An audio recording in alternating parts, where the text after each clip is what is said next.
तो ये तैयारी बीजेपी और जेडीयू के स्तर पर तो आपने देख ली, लेकिन कांग्रेस के स्तर पर भी क्या ये तैयारी है? 61 सीटों पर जहां विधानसभा में चुनावी ताल ठोकते हुए कांग्रेस के उम्मीदवार नजर आए, वहां पर कांग्रेस में आज दिन भर हलचल का दौर देखने को मिला है। जी हां, सदाकत आश्रम की बात करें तो यहाँ पर आज दिन भर जो हलचल नजर आई, उस हलचल के बाद क्या कल को लेकर, चूंकि किसी तरह की प्रतिक्रिया देने से कांग्रेस के नेताओं ने ये जरूर कह दिया कि भाई कल तक का तो इंतजार कीजिए, अब तो कुछ घंटे ही बाकी हैं और उससे पहले किसी तरह की कोई प्रतिक्रिया वक्त से पहले हो जाएगी। क्या कुछ कहा कांग्रेस के नेताओं ने, सुनिए संवाददाता संजय की जुबानी।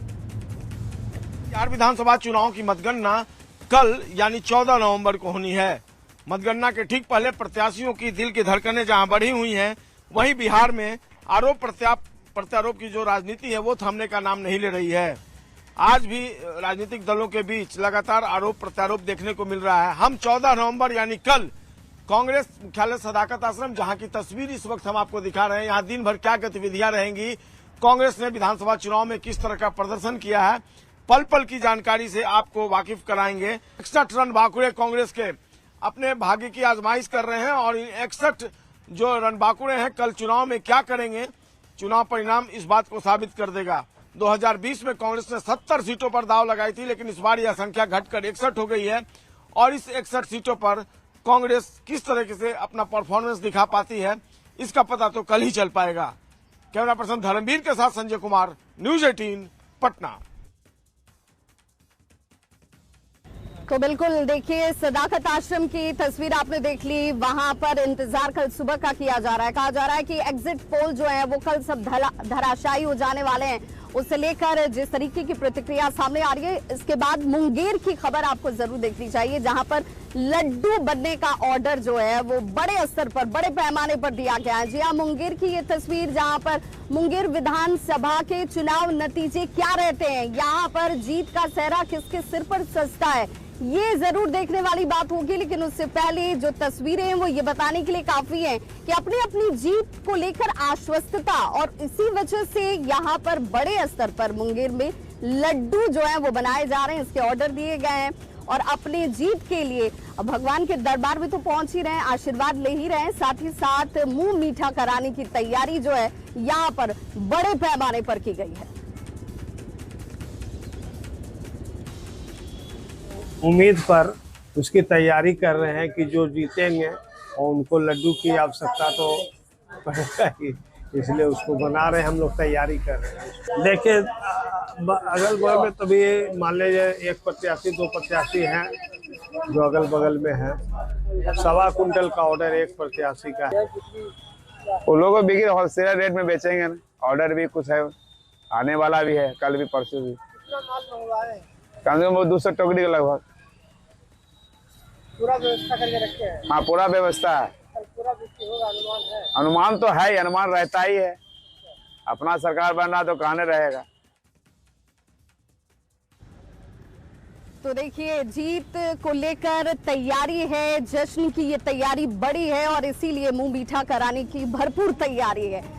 अब बात जेडीयू की कर लें तो जेडीयू को लेकर, और सिर्फ जेडीयू क्यों, एनडीए के स्तर पर जीत का पूरा श्रेय और उसमें सबसे बड़ी भूमिका मुख्यमंत्री नीतीश कुमार की नजर आ रही है, जिसकी चर्चा सभी कर रहे हैं। और जीत की आश्वस्तता की तस्वीर ऐसी जिसमें उनके बहन और बहनोई कह रहे हैं कि 25 से 30 एक बार फिर से नीतीश, और इसीलिए ये खुशी जो है वो ज्यादा दोगुनी है, क्योंकि बिहार की जनता का प्यार, भरोसा और विश्वास जो है मुख्यमंत्री नीतीश कुमार पर हमेशा रहता है और इस बार भी ऐसी ही तस्वीर सामने आएगी। संवाददाता रजनीश की ये रिपोर्ट आपको जरूर देखनी चाहिए। कल बिहार विधानसभा चुनाव के परिणाम की बारी है तो हर तरफ जश्न की तैयारी है। ऐसे में हम पहुंचे हैं सीएम नीतीश कुमार की बहन इंदु कुमारी के पास, और बहनोई भी हमारे साथ हैं। क्या लग रहा है? हर तरफ जश्न की तैयारी है और एग्जिट पोल में फिर से दिखा रहा है कि सीएम नीतीश कुमार ही 2025 से 30 फिर से नीतीश।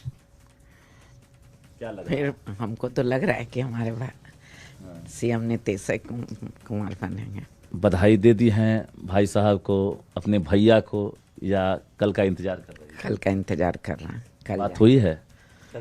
कल जाएंगे। कल वही रहेंगी आप? हाँ। अच्छा, यहाँ से टीवी देखेंगी न्यूज 18 या उनके देखने घर के बाद जाएंगे, अच्छा टीवी देख लेंगी, उसके बाद जाएंगे। मतलब कब जाएंगी टीवी देखेंगे, क्या माहौल रहेगा जब जब 1-2 बजे तक जाएंगे, माहौल ठीक रहेगा तो जाएंगे। सीएम बनेंगे? इनको ये विश्वास है, एग्जिट पोल के आंकड़े जो हैं उससे मतलब कहीं आपको लग नहीं रहा कि इतर होगा? नहीं, आंकड़ा ठीक है, होना तो नहीं चाहिए, बाकी तो काउंटिंग के बाद ही पता चलेगा। मतलब आपको लग रहा है कि जो उन्होंने काम किया है उस काम किस चीज में काम, किस क्षेत्र में काम नहीं किए हैं, इस बताइए हमको। बिजली के क्षेत्र में किए हैं, हमें रोड के क्षेत्र में किए हैं, लाइन ऑर्डर के क्षेत्र में किए हैं, एजुकेशन के क्षेत्र में किए हैं।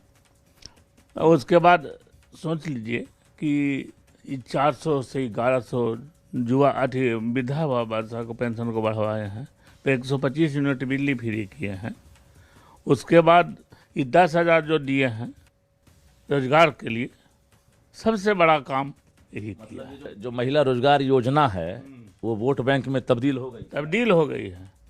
और जो पुरुष महिलाओं को कहती है कि इसमें दो, तो महिलाएं झगड़ जाती है अपने हस्बैंड से, देती है तीर छाप में। जो माहौल था बीच में कि भाई नीतीश कुमार अलग हो जाएंगे इलेक्शन से पहले, पार्टी बदल लेंगे या फिर बीजेपी से ये होगा, बहुत विरोधी दल जो है ये बात कह रहे थे, तो आपको देखिए ये सब जो गलत काम, ये जो घोषणा नहीं किए प्रधानमंत्री और गृह मंत्री, इसका बहुत ज़्यादा इफेक्ट पड़ा है। अपने साले पर कितना विश्वास और उन्हें क्या समझा क्या पाए? समझाएंगे क्या, वो हमसे बड़े हैं, हम क्या समझा सकते हैं। तो देते होंगे आप? आज नहीं देते हैं, खुशी होती है कि वो काम कर रहे हैं जो सही कर रहे हैं। क्या बोलने गए थे आप जब मुलाकात हुई? किया जाएगा, बस खुशी होता है कि साला मुख्यमंत्री है। हम 85 आप दे रहे हैं जेडीयू को, अपने साले साहब को, साले साहब को, बीजेपी को 60 से 65। 60 से 65। हाँ, मतलब जेडीयू बढ़त में है आपके हिसाब? एकदम बढ़त में है। अच्छा, बाकी जो है एलजेपीआर वाले हों, जीतन राम मांझी, 3 से 5 सीट से ज्यादा नहीं आ सकता है। 29 टिकट लिए थे। हाँ, 29 टिकट, वो 3 से 5 से ज्यादा नहीं आ सकता है। डैमेज में रहेंगे, और ये जनसुराज भी डैमेज में रहेंगे। कि 25 से 30 और फिर से नीतीश में कोई शक नहीं है। जो एग्जिट पोल आंकड़ा दिखा रहा है वो आंकड़ा भी सही है और नीतीश कुमार के काम के आधार पर उन्हें जनता ने वोट दिया है। कैमरामैन मनीष जुनिया के साथ रजनीश कुमार, न्यूज 18 पटना। तो बिहार कांग्रेस के जो प्रदेश अध्यक्ष हैं राजेश राम, वो सिरे से खारिज करते हैं तमाम एग्जिट पोल्स को। कहते हैं कि एग्जिट नहीं एग्जैक्ट की बात कीजिए, जिसके लिए कुछ घंटों का ही इंतजार बाकी है, क्योंकि जो बदलाव के लिए लोगों ने मत दिया है उसी का असर है कि वोटिंग प्रतिशत बढ़ा, और इसीलिए हम ये आश्वस्त हैं कि महागठबंधन कल सरकार बनाने जा रही है। 2025 बिहार विधानसभा चुनाव का परिणाम कल यानी 14 नवंबर को आने वाला है और आज कयामत की रात है। प्रत्याशियों की दिल की धड़कनें बढ़ी हुई हैं और राजेश राम जो बिहार प्रदेश कांग्रेस अध्यक्ष हैं, इनके पास तो दोहरी जिम्मेवारी है। एक खुद ये चुनाव लड़ रहे हैं और इसके अलावा इनके 60 उम्मीदवार इनको छोड़कर वो भी चुनावी मैदान में हैं। Thank you. देखिए, चुनाव तो मैं खुद चुनाव, ये तीसरा चुनाव लड़ रहा हूँ। चुनाव लड़वाने का जो अनुभव है और सीटों पर जो हम लड़वा रहे हैं, खास करके अपने दल के जो लीडर्स हैं, मैंने बीच बीच में उनसे भी कोऑर्डिनेशन कर रहा था कि भाई आपको कोई दिक्कत हो तो बताना। ये चुनाव मेरे लिए इसलिए बहुत ही महत्वपूर्ण था कि मैं तो खुद चुनाव लड़ रहा था। दूसरा